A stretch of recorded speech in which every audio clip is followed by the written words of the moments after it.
Hi, I'm Jacqueline. And I'm Courtney, and this is Caffeinated Crimes. I know you guys are Merry probably, Christmas. yes, Merry Christmas. Speaking of, I know you guys, as I was about to say, are probably tired of our Christmas content.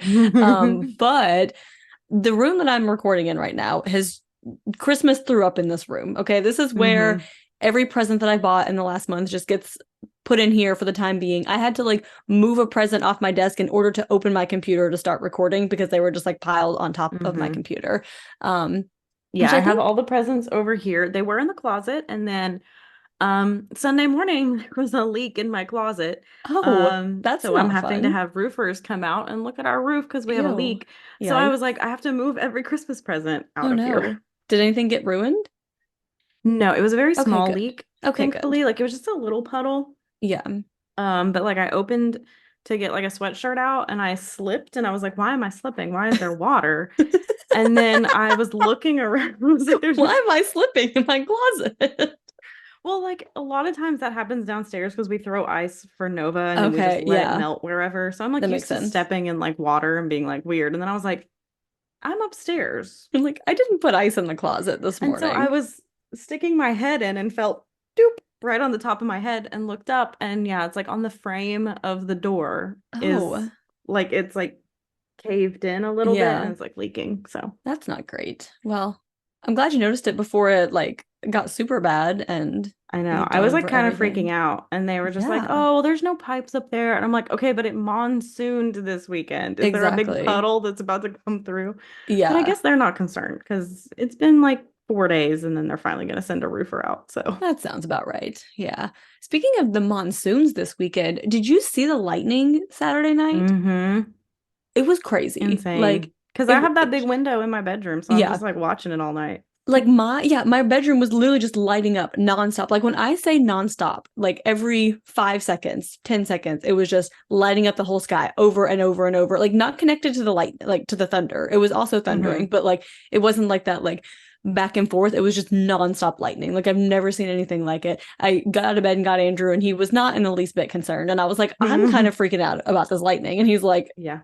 cool, and went back to what he was Yeah. doing. He's like, okay, cool. Yeah.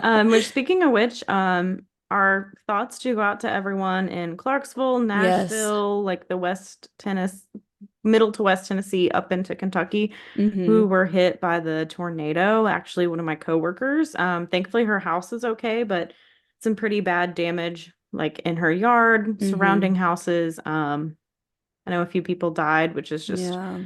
really sad and tragic. Because she was saying like where she lives in Clarksville, and she was like, "We have tornado sirens, but the county's so big. Most of the time when we hear Mm. them, we're like, it's 30 minutes away." And then Yeah. suddenly she was like, it was like out of nowhere. Like she was like, I Ugh. looked at it, and it's like the tornado's coming at me. So it was Oh like, gosh. we have to hide. So Yeah. yeah, That's so just scary. Yeah, definitely thinking hmm of everyone there who lost their property, lost a loved one, or dealing with so the close to aftermath of those Christmas. So many storms. houses like without roofs, without Yeah. just cars destroyed, Hmm. everything. Just really, really sad this close to the holidays too. Already kind of a hard time for people and Hmm. supposed to be a happy time for people and then just yeah. Yeah, definitely. I don't think we have any other updates other than that. Not that I've seen anyway. I'm sure there's some, but I've just not been on my game lately, y'all. Just not.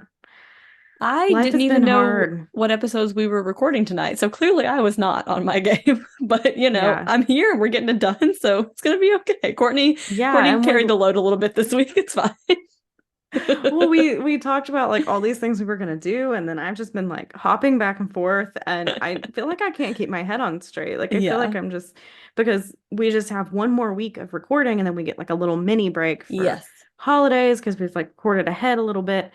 Um, so I'm just trying to make it to next Tuesday, and then I'm like Yes. I'm in the clear. I can do research, casually, I think the not on a Osage, deadline. yeah, exactly. I think the Osage two-parter just like drained every ounce of mental hmm capacity that I have, and I haven't caught back up from that yet. That's how I feel trying to research, by the way, this These, week that comes out.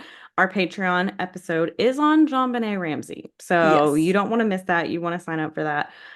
But because of these last two that I was like jumping back and forth between like researching, I felt like Hmm.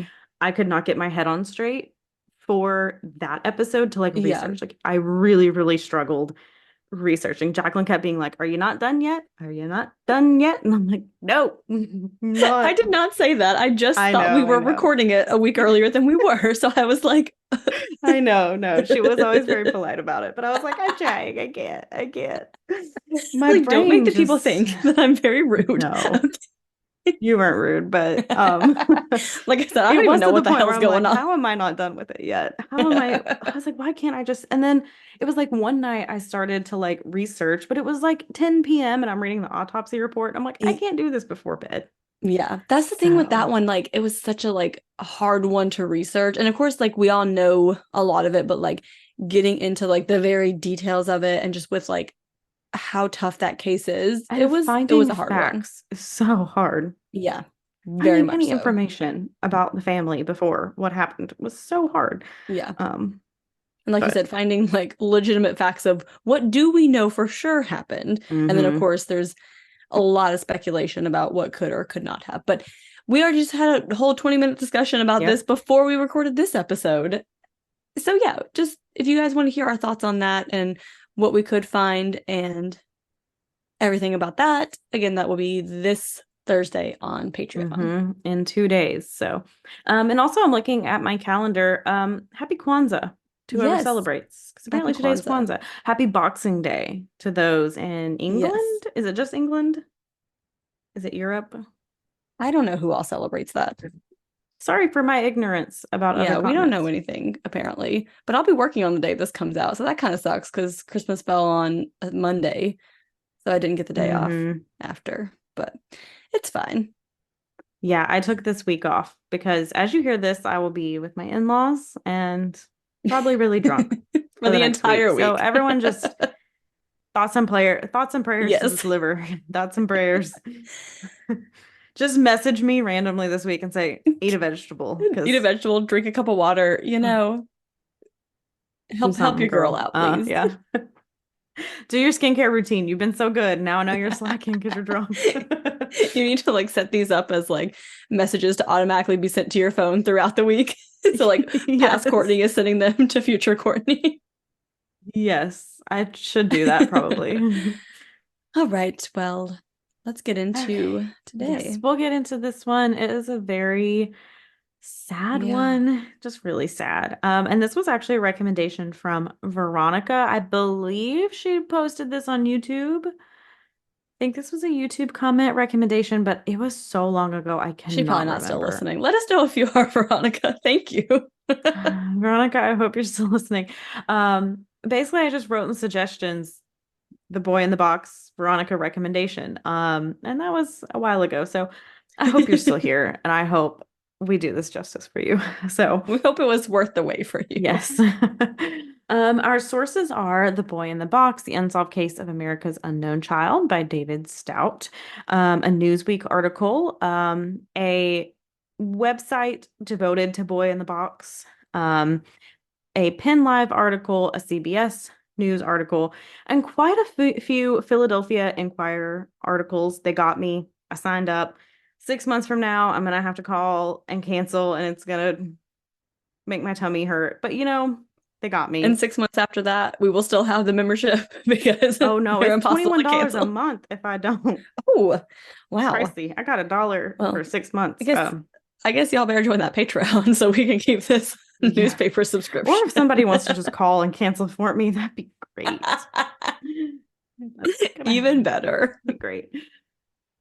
So in February 1957, somewhere between like the 23rd and the 25th, a young man, John Powrozinick, don't know if that's correct. I'm so sorry, John, found a large cardboard box laying on its side on Susquehanna Road in Fox Chase, Philadelphia. So he was checking on some of his rabbit traps and he looked in and saw a boy like wrapped in a blanket. So he ended up not telling the police immediately because he was scared they would take away like his traps, which they had done before. He's also a bit of a younger child. Like, don't think he's like an adult. He was pretty young. Yeah. So I don't think fully understood what he was seeing, the severity, and he was just kind of thinking, I don't want to tell the police because I don't want my rabbit traps taken away. So Yeah. And I feel like too, like this is the 50s. Like how often is stuff like this happening where you like really understand like the magnitude of what's yeah, happening, you know? yeah. And a few days later, Frederick Binonis. Again, I'm so sorry. This is such an old case. Like I couldn't even really find like pronunciations on this stuff. So Yeah. he was a college student at LaSalle College, and he was driving home when he spotted a rabbit. And he knew there were traps in the area, so he kind of stopped to like chase the rabbit. And that's when he saw the cardboard box and saw the boy inside. And he kind of dismissed it, and he was like, "It just has to be a doll. Like somebody has dumped a doll in a box. I don't want to." And he was hesitant to tell the police as well. So again, just this time of being like, Yeah. okay. So he actually just kept going and drove home. But then the next day, he heard about the disappearance of 4-year-old Mary Jane Barker, and he started to feel guilty because he was like, what if that was Mary Jane Barker, like in that box? Like, I should tell the police. So he called the police on Tuesday, February 26th, to let them know what he'd found. He was never like really considered a suspect, and he did pass a lie detector test, which we know isn't great, but they didn't really consider him a suspect. Yeah. So the police showed up to Susquehanna Road, and they confirmed the body in the box was in fact a little boy and not a doll. And the little boy had bruises all over his body. His hair had been cut like sporadically, and like patches of it were like scattered on his body. Like it had been like kind of a fresh haircut, but also like not a professional haircut because it was just like real Yeah. splotchy. Mm-hmm. And a small blanket in two pieces have been wrapped around him. He appeared to be 4 or 5 years old, and the officers felt some hope in figuring out who the boy was and who left him there because they're like, it's a little boy. Like, someone's going to remember their child missing, a little boy somewhere Mm-hmm. missing. Um, and they thought once they released his face to the papers, like, people would recognize the boy like immediately. They're like, this sucks, but we'll probably get an identification quickly. And the blanket was a distinctive, like diamond plaid design in green, rust, brown, and white. And also a men's blue corduroy Ivy League style cap was found on a path 17 feet from the box. So the boy was taken to the medical examiner's office for an autopsy, and the boy's eyes were kind of sunken in slightly into the skull, and the boy had been circumcised. He was just over 40 inches tall and weighed 30 pounds, which 30 pounds for a 4 to 5-year-old, if you have children in your life, that is very small. Yeah. That's a very tiny 4 or 5-year-old. Yeah, and there were bruises all over him, but not like the kind that kids get from playing. Like they were very clearly like abusive bruises. They were very deep and seemed to be inflicted near the same time. And some of the bruises even kind of look like fingerprints, like they could kind of point out like where someone had grabbed him. So some of the hair was attached to his body, kind of indicating like he'd been cut, like his hair had been cut when he was naked. And he also had some wrinkled skin on his right hand and soles with both feet, kind of like when you like sit in the bath for too long and you kind of get like little pruny fingers that kind of Mm-hmm. look like that. So they don't know if he was like beaten and then left in the tub for a while, like in some water form somewhere, like not really sure what all that meant. He also had 3 small scars on his chest, groin, and left ankle. They didn't see any previous broken bones, and he did have cleaned and trimmed fingernails. He was not vaccinated, so I don't think he'd ever been to school. And it seemed prior to this incident that he'd been in a home that had at least provided some level of care. I mean, obviously, he has been beaten, his haircut, very small, but like he has like cleaned and trimmed fingernails. It's like there Mm-hmm. is some signs of care for the child. Yeah. Like at some point in his life Yeah. so far. Yeah. So an X-ray revealed that there were no broken bones, and there was a dark brown residue consistent with vomiting, but that was undetermined. Again, this is the 50s, so kind of dealing with whatever medical like forensic evidence we have then. Mm-hmm. The GI track also indicated that the boy hadn't eaten for 2 or 3 hours before his death, and they believed the blunt force trauma he endured was the cause of death. and the estimated time of death was like 2 or 3 days before police found him. However, it was cold and exposed to like cold temperatures, which can delay like decomposition. So it's kind of hard to know for sure. We have a better idea of that today, thanks to the Forensic Anthropology Center, or people know it as the Body Farm, like a UT, like stuff like that. We have better knowledge. But Hmm. this was before all that, so they don't really know. And then we know the boy saw him like a few days prior, so they don't really know what Yeah. his like date of death was. So detectives began to investigate the box. It was damp on the outside and slightly weathered, but not like soaked through, and the inside was dry. A shipping label showed that it had been sent from a company in Peru, Indiana, to a J.C. Penney store in Upper Darby, which is a Delaware County suburb just west of Philadelphia. So the box had held a bassinet and it was received on November 27th, 1956. And that type of bassinet was sold from December 3rd, 1956 to February 16th, 1957 for $7.50 each, which, if you know bassinet prices nowadays, very different. Yep, it is a very different price. Yeah. So the store did have a cash only policy, so there is no record of buyers. They sent the box to the FBI for lab analysis and they found traces of white paint, but no fingerprints. So the blanket found with the boy appeared to have been recently washed and had been cut in two like pieces, one section measuring 76 by 33 inches and the other measuring like 51 by 31 inches. And a swatch was missing from the smaller section. Tests at the Philadelphia Textile Institute showed that the blanket had been mended with like poor quality cotton thread, probably on a home sewing machine. They found two possible manufacturers, which was a mill in Swannanoa, North Carolina, and one in Granby, Quebec. So hundreds of thousands of such blankets had been turned out by the mills and shipped to dozens of wholesalers throughout the US. So that's really not going to help us any. And finding the buyer for this would probably likely be impossible. Probably a lot of people paying in cash, hundreds of thousands of them sent everywhere. Kind of hard. So, unfortunately, the box and blanket were not much help, but they did get a little bit more information on the blue corduroy cap found at the scene. So, the inside label led detectives to Robbins Bald Eagle Hat and Cat Company at 2603 South 7th Street in South Philadelphia. And the owner of the shop was Hannah Robbins, and detectives interviewed Hannah, and she actually remembered the cap. And she said she'd made 12 of them.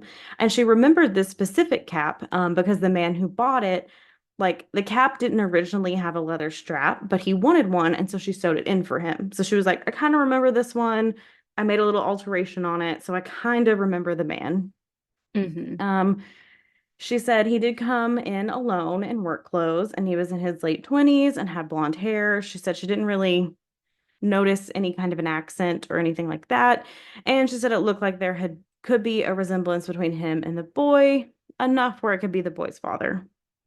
But besides this information, he didn't really have anything that stuck out about him. So I mean, a man in work clothes in his late 20s with blonde hair who might resemble another white child is nothing really standing out here.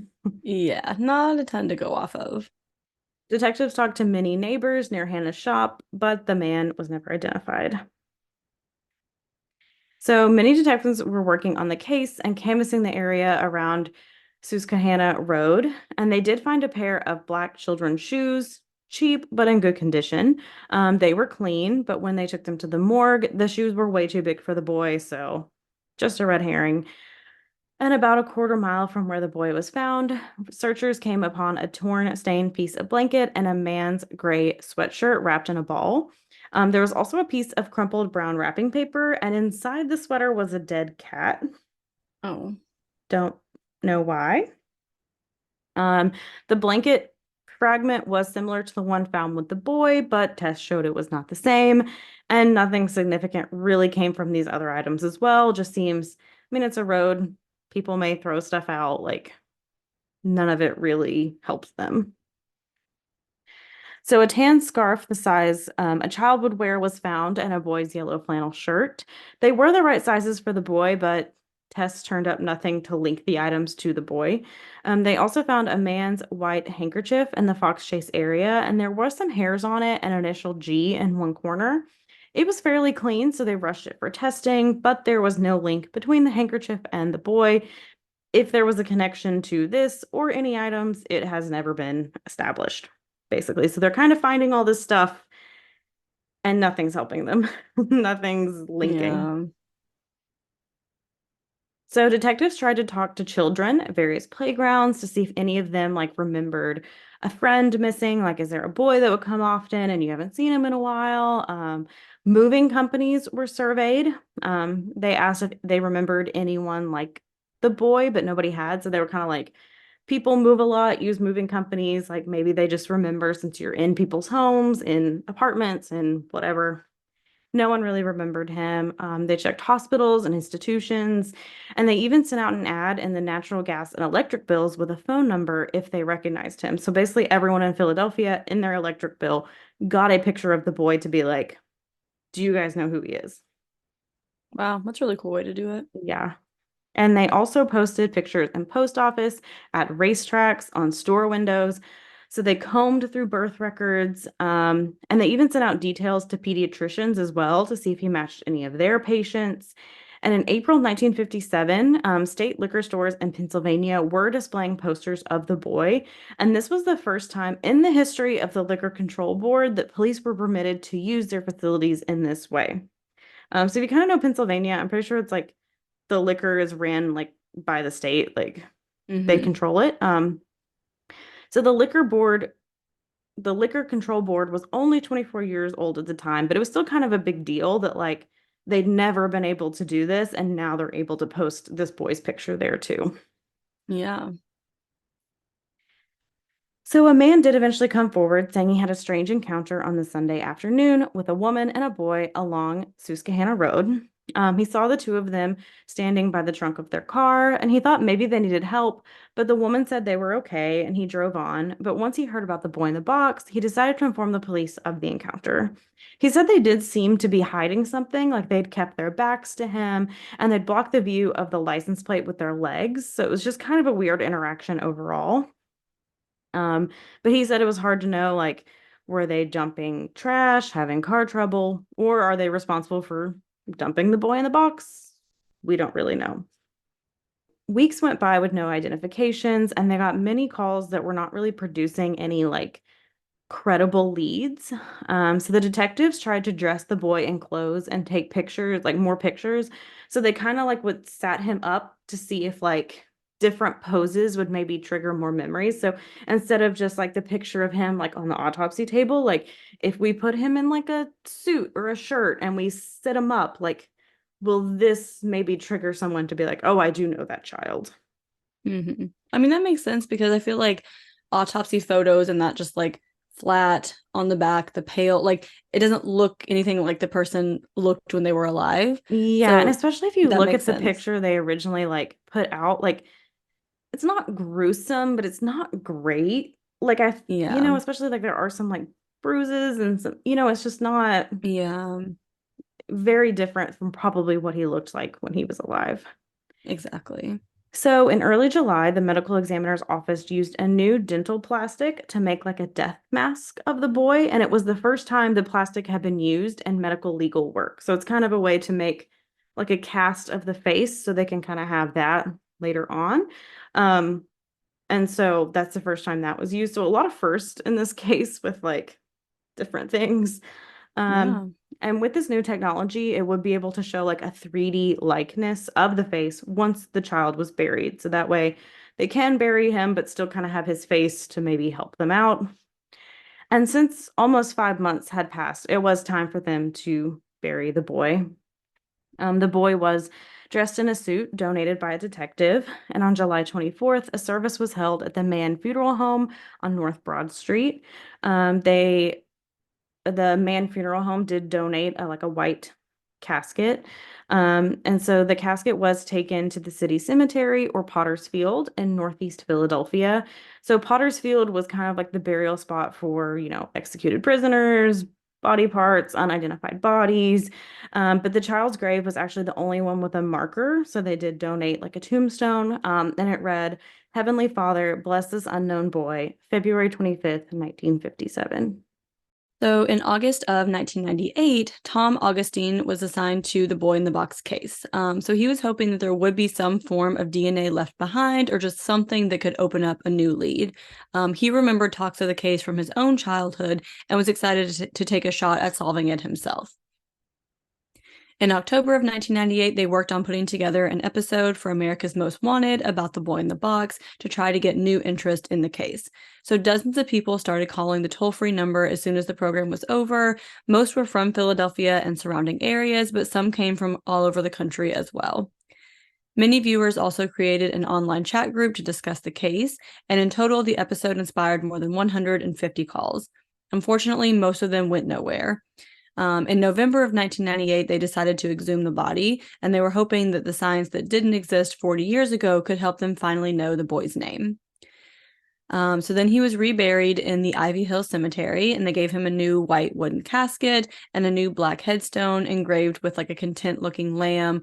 And they also said that they wanted to stop calling him the boy in the box and call him America's Unknown Child until he was identified. And that's what his new gravestone was inscripted with. They were able to get mitochondrial DNA from the boy's tooth, so if a female ancestor could be found, maybe the boy could be identified.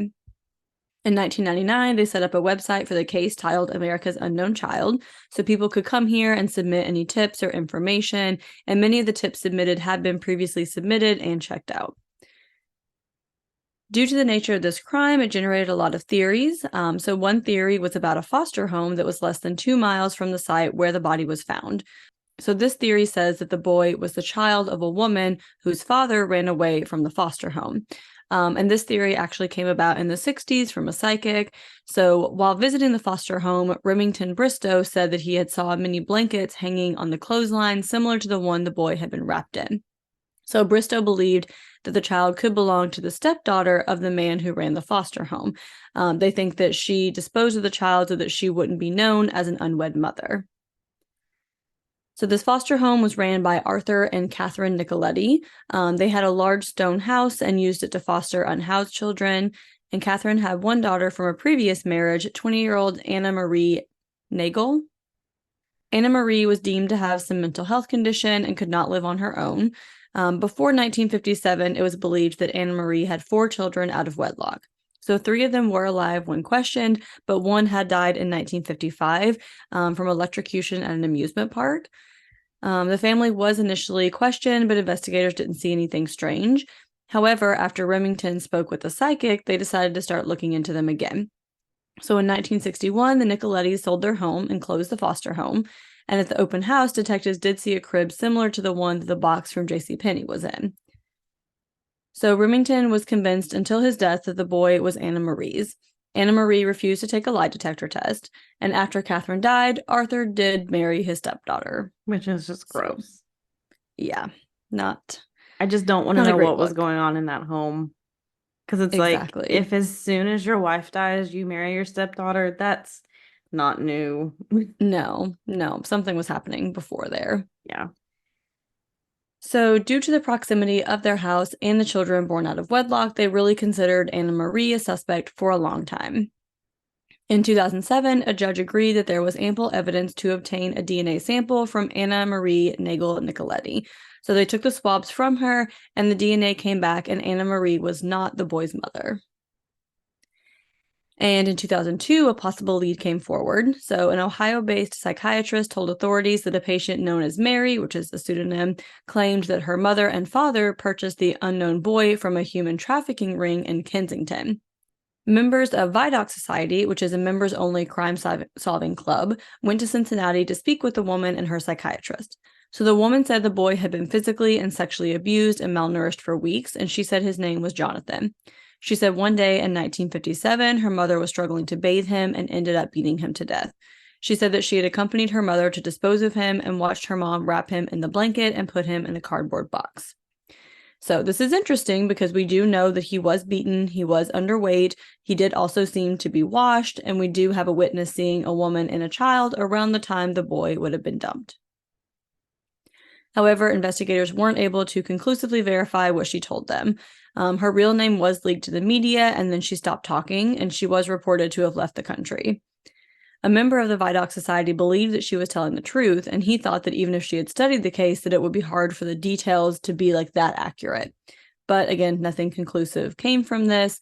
Some investigators did doubt Mary. They thought that her history of mental illness made her an unreliable witness, and they interviewed previous neighbors as well, and they don't recall a boy ever living there. So some people are like, I don't quite know about her story. Yeah, it's hard though when there's like so many similarities and like we have a witness seeing, a mother and a child, seeing a mother and a child, very close to this time. And then Mm-hmm. now she has this story and like the water is lining up that maybe like that's why he had that kind of like pruny skin and like being beaten and malnourished. But it's like, did she just really study the case and know of the case? Like it's Yeah. that one's hard because it's like that's pretty dang close to what Yeah, it was is. going on.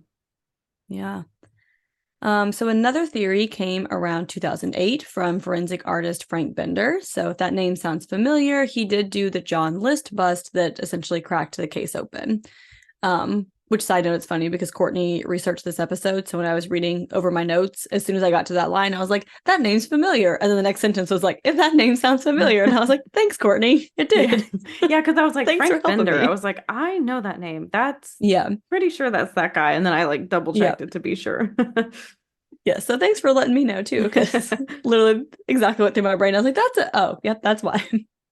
Um, so he had a theory that the boy could have possibly been raised as a girl. As Courtney mentioned, he did have like this fresh haircut, so the length of his hair was unknown like before his death. He also believed that his eyebrows had been styled, so he released a sketch of the child with long hair. This is a consistent theory on social media as well, and they're like, okay, maybe this is why he wasn't identified by anyone locally because this person has been a girl this whole time, and now you're like showing that it's a boy who has been found, so no one is recognizing hmm them. So there were also a lot of tips that came in on who the boy could be or what happened to him. A lot were unable to be confirmed or were proven to not be true. There were theories and tips from all over the country for years that investigators would try to follow up with. But one big reason we won't get too much into the various theories of who he could be is because in January of 2023, 66 years later, the boy was finally identified. So the boy was identified as Joseph Augustus Zarelli. His identity was discovered by genealogy. So a second cousin, once removed from Zarelli, had uploaded their DNA to a public database. They were able to connect it and then got a court order to exhume the body to get a DNA match. And they learned that he was born on January 13th, 1953. His parents were identified as Augustus J. or Gus Zarelli and Mary Elizabeth or Betsy Abel. They found his birth certificate, and the father's first name was slightly misspelled. He lived around the 61st and Market Streets in West Philadelphia. He did not have a social security number assigned to him, and no missing person report was ever filed. So, a little bit more on the history of social security numbers. So, people did not start getting social security numbers until 1936, and apparently they were not assigned at birth until 1986, which hmm please let us know if you knew this because Courtney and I were both mind blown I by this was fact. completely mind blown. And then Yeah. I was like asking people, I was like, when did you think this started happening? Because I was thinking like 60s, 70s. So confused. So basically, then after I had this revelation, I saw my parents and I was like, obviously, like I know you guys probably know this because, you know, You were there. you were You lived there, it. you lived it. And I was like, I'm just astounded that it was that long. And I was like, it astounds me that it took 50 years from them to realize that's the best way to assign it. And my dad was like, Mhm. yeah, but you have to think that's not the purpose of social security numbers, is not identification. And he pulled out his social security number card from like the 70s that said Mhm. like this is for like tax purposes, not for identification. So it's like Yeah. amazing where social security numbers have come. But Yeah. yeah, like he was just kind of saying how it was like just to like keep track of workers and like so that way you knew like about retirement. And he was like, Mm-hmm. basically it was like a pot of money and you were supposed to get it, and then politicians got greedy and stuck their hands in it, and so then it ruined it. But yeah, and he was saying like he actually got his social security number early because his dad had had a heart attack and had to go on disability, and so he had to get it early. um but yeah, so he just gave me a lot of information on social security numbers. I feel like we just need to have my dad on the podcast because this man, I Oh, will just bring up something yes. that's so random. And then he just like divulges all this information I've never heard before. And I'm like, Mm-hmm. what's going on in your head that I just don't know? That's like the case that we're gonna do next week. Yes. The case that comes out next week is one that my dad told me about that I like had no clue about, and he like started riling off all the stuff, and now as I'm researching it I'm like, yep, that's like, I mean, he knew what he Yeah. was talking about. So Courtney, this next episode, are we gonna have our dads on? Because I'm sure your dad Yeah. knows all about it too. I know. I'm gonna have to ask him. I'm gonna see him Thursday. I'm gonna be like, do you know about this? Because my dad, a little preview.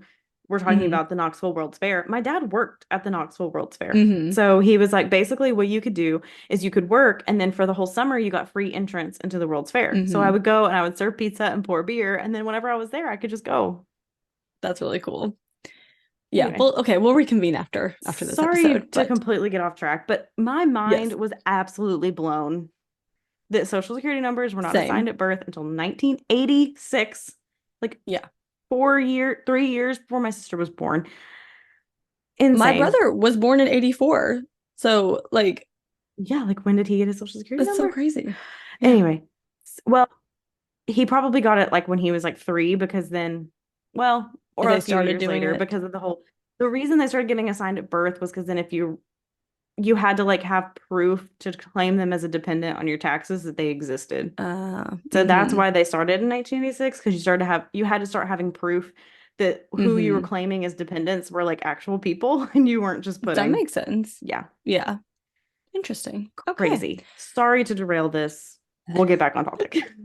Yes, yes. So before 1986, when they started assigning it at birth and then eventually just assigning it to everybody, you didn't get one until you were like around 14. So between the hmm ages of like, from the years of like 1930s to 1980s, usually about working age is when you would get Yeah, your when you social got a security job, number. if you had to claim your Yeah, parents had to claim disability, stuff like that. yeah. Yeah. So all that to say, the boy did not have a social security number assigned to Yes. him. Um, so police did have some suspicions about his final days, but they like didn't elaborate. He did have siblings on both maternal and paternal sides, and it's unclear if Gus knew that Betsy had been pregnant and had the child or not. So Betsy graduated from Merle Dobbins Career and Technical Education High School in North Philadelphia in 1949. She had a daughter in 1950 who she put up for adoption. It is believed that a Catholic organization handled this adoption, and she did go on to become a cashier at the Goldman Theater, and she would later marry the manager there, John J. Plunkett.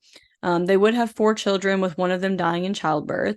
A relative of Betsy's said that she was a sweet soul, and she just doesn't believe it was possible that Betsy could have abused this child. She doesn't know if Betsy also possibly gave Joseph up for adoption or not, like she did with her first child. She said that she just had no idea the child could have even been Betsy's. And she does remember getting the flyers in the utility bills. So this relative is like, yeah, I remember seeing it when it came in on our utility bills. Which kind of makes me feel like maybe she did put the kid up for adoption because I'm like, Yeah. even if you don't see your relatives that often, if you saw her enough to like know her and know facts about Mm-hmm. her, like, I mean, the kid was like 4 or 5, so Yeah. that's a long time for you to just like not know she has a kid, but I don't Yeah. know. I mean, that I feel like that would make the most sense, hmm but I don't know. Gus's what the fuck? So Gus's children put out a statement through their attorney defending their father and saying that they're very sympathetic to the case, but they have not been shown anything that links their father to his death. They have been attacked on social media. People have been like suggesting horrible things with no evidence, which is just so awful because like hmm just because we know his birth parents doesn't mean we have any idea who hurt this boy, like what happened to him. Like we And said, Gus may even not have even know that he existed, and now people are blaming him and even for if his death. Gus did have a role in his death, do not attack his children. Yeah, Because exactly. if I'm not saying that. I don't think Gus had anything to do with Yeah. the death. Let me just say that. Please don't quote me as saying that. I'm saying Yes. if he did, we also don't know what his children may have experienced as children Hmm. from their father. It seems like he was a good man, but if you think he murdered one of his kids, don't you also think he's probably not treating his other kids well? Maybe don't give them death threats, but also Yeah. that they did not commit any crime and there's no evidence that their father committed any crime. So like, Exactly. let's maybe not. And he's also like, Yeah. well, spoiler alert, he had passed away at this point. So like Yeah. maybe just don't attack his children. Exactly. So police say Joseph lived around the 61st and Market Streets in Philadelphia, and the Zarelli family lived in the 6300 block of Kalawil Street, which is not far away. Again, it is hard to know if Gus knew that Betsy was pregnant or that this child even existed. Betsy did die in 1991 after a prolonged illness. Her extended family said it was from lung cancer, and Gus died in 2014 at the age of 87. On January 13th, 2023, Joseph Zarelli was given a new headstone with his name on it, and this would have been Joseph's 70th birthday if he had lived. So while we now know his identity, we still don't know much about the details of his death or who killed Joseph. The city is still offering a $20,000 reward for any information that would lead to an arrest or a conviction in the case. So if you have any information, please contact the Philadelphia Police Department's Homicide Division at 215-686-3334. And that is the story of the boy in the box, America's Unknown Child, Joseph Zarelli. Yeah, which is just Uh, so sad that this yeah, boy went missing and nobody knew who he was. And yeah, I don't know, it is interesting the theory that maybe Betsy gave him up for adoption and maybe the foster home near where he was found took him in. Like maybe Arthur and Catherine were a little suspicious. I mean, the Cribs I mean, that's kind of suspicious. I mean, I don't want to blame yeah, them. They're yeah. all passed away at this point too. I don't know what happened. And I don't think we'll ever have answers because the people who know, I mean, Joseph himself would have been 70 this Yeah, year. exactly. So it's so hard to know Like what anyone who would happened. have been an adult would be in their 90s now. So it's like what Hmm. and I feel like adoptions in the 50s weren't as like there wasn't as much of a paper trail. Like it would Hmm. be more common to just kind of, okay, here's this child, and then there's so it's like it could easily have been an adoption that no one knew about because it was just kind of an under the table Yeah. thing. Yeah, I don't know. There's just so much unknown in this case. But I mean, thank goodness that at least we finally know who this boy was and Hmm. like he finally has a name after 66 years. Yeah, Like, he finally got his wow. name back. Yeah, just so sad. And one that like haunted the Philadelphia Police Department for a while. I mean, like I Yeah, said, like a detective donated a suit and like these detectives, it hit them really hard to have to see this little boy and absolutely. not be able to identify him, figure out what happened to him.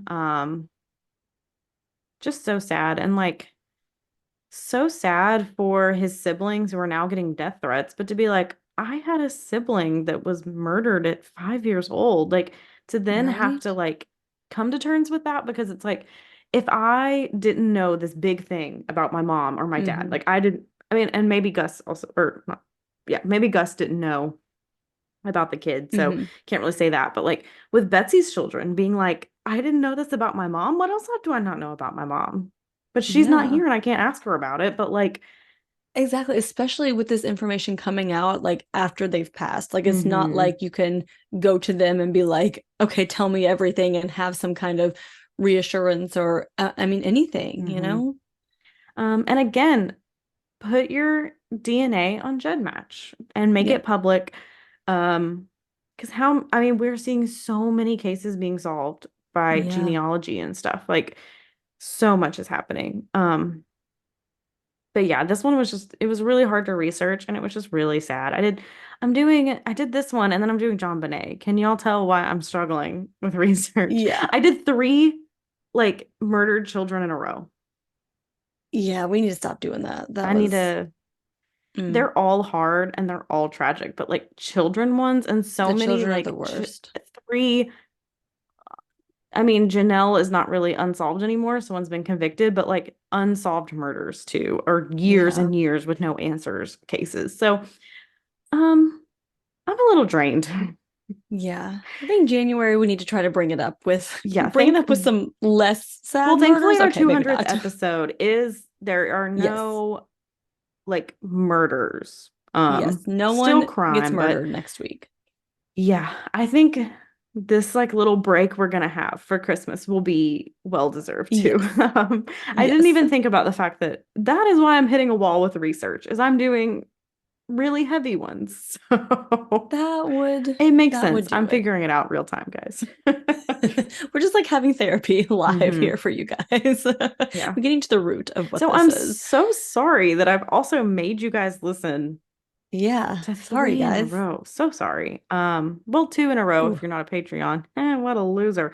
Join Patreon. You can get the third. If you want to be really depressed, join on Patreon for another one. Oh. On that note, Courtney, what is your perk of the week?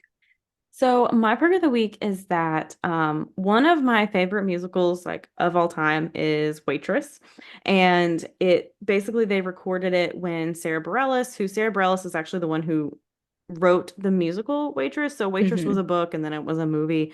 Um and she made it into a musical. So she starred in it as like the lead and they filmed it and it had like a limited release this weekend in theaters, which they did Hmm. extend, which by the time you're hearing this is probably still too late. Maybe they'll extend it again, but once it I saw it, I was like, I have to see it. And so I texted my mom, who also loves musical theater, and was like, please go see Waitress with me. And so we Hmm. went and saw it. I bawled like a baby in the theater. But That's how it's you know it was good. it was just so good. And like, I don't know, I've really, really loved Waitress, but Waitress was one of the last things I saw before the pandemic hit. It was like February Mm, 2020. I saw Waitress yeah. at the Tennessee Theater, and that was like one of the last like things I did before Hmm. shutdown, full Yeah. shutdown. Um, so I don't know. I've always loved the music from it. I absolutely adore it. And then just being able to see it, it was just so good and so fun when it's not the same as being there in person, but when they do these recordings, like they did Hamilton's, like you're zoomed in on people's faces so you can see like Hmm. the expressions they're making and little things that in your seat you might not be able to see. You know, like Yeah. how much acting is going on the stage the whole time, behind the scenes that Yeah. you don't see as much when you're there. So, Those little details that get missed when you're far away looking yeah. at the bigger picture. Yeah, so it was just so good. And it was just a good time Nice. to go have lunch with my mom and go see Waitress. And it was so good. Good. So I'm that glad. is my perk of the week. Jacqueline, what is your perk of the week?